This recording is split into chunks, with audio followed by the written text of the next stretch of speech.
Hi everybody, this is Chris, back again with lesson 6 from this fantastic book, On Tyranny by Timothy Snyder.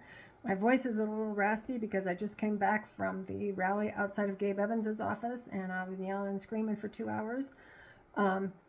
Anyway, so lesson 6 is be wary of paramilitaries, and it reads like this.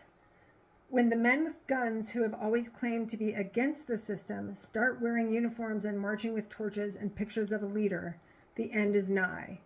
When the pro-leader paramilitary and the official police and military intermingle, the end has come. And this lesson is really about sort of the balance between the state as as an organization, by which I mean the government, as an organization that has a monopoly on the use of violence and then is constrained by law, and the more popular kind of use of political violence by paramilitary organizations.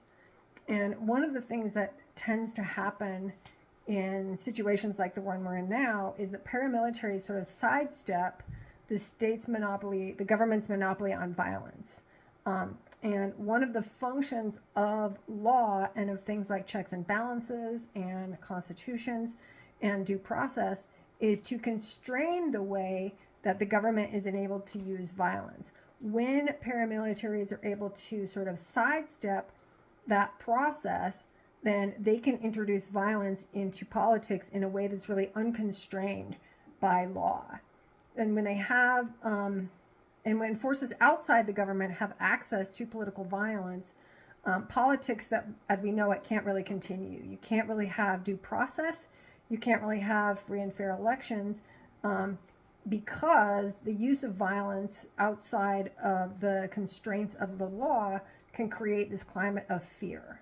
And one important thing to know is that Hitler's SS began as a paramilitary force that was outside the law and eventually became emboldened by its sort of embrace of the government in Nazi Germany.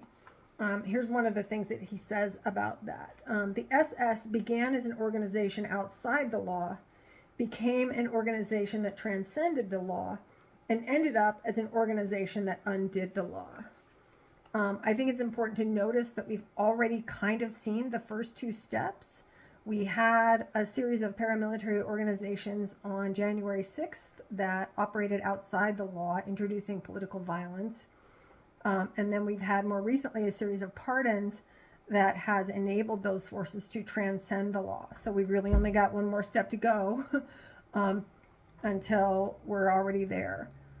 So what can we do about this? Well, one of the things that we can do is really resist it. I've seen this lesson sometimes summarized in other places on law as resist paramilitaries pushing violence into politics.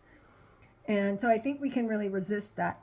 One of the ways that we can really resist it is to call it out when we see it and talk about it with our friends and neighbors, and talk about the ways that political violence creates a climate of fear and makes politics as usual really, really difficult to carry out. Another way we can do this is to hold our government officials accountable for the ways in which they may be enabling this kind of use of political violence and enabling violence outside of the constraints of law. And a third thing we can do is encourage ourselves and our peers who are armed service professionals who carry a weapon as part of the avenue of the state and of the government to be wary of this process and to sort of be ready to say no to the kinds of political violence that is sometimes encouraged in these kinds of regime changes. I hope to see everybody out there, and I hope you're enjoying this series. I will see you all soon. Bye.